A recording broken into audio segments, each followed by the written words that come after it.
এ জীবনে যারে চেয়েছি। বাংলা চলচ্চিত্রের স্বর্ণালী দিন এখন শুধুই অতীত। দর্শকপ্রিয়তা কমতে থাকায় বাণিজ্যিক সিনেমায় বিনিয়োগে ক্রমেই আগ্রহ হারান সংশ্লিষ্টরা। কমতে থাকে হলের সংখ্যাও। তবে সাম্প্রতিক সময় চেষ্টা চলছে বাংলা সিনেমার সুদিন ফিরিয়ে আনার। যেটা ঈদ, ভ্যালেন্টাইন্স ডে, পয়লা বৈশাখ, এই 4টা টার্গেট থাকে বিজনেসম্যানদের। আর বিজনেস পয়েন্ট অফ ভিউ থেকে এখন যদি আপনি ছবি রিলিজ করেন, যেভাবে টাকাটা উঠে আসবে, অন্য টাইমে এইভাবে টাকাটা উঠে আসে না।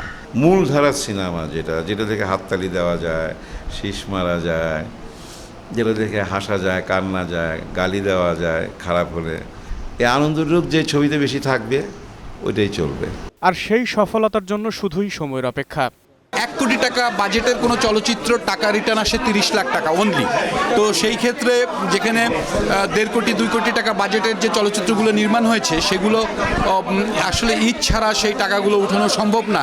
ব্যবসার মন্দা কাটাতে অনেকেই যৌথ প্রযোজনায় আগ্রহী হয়ে উঠছেন। ভারতের সঙ্গে কলাকুশলীর তাই বাড়ছে যোগাযোগ।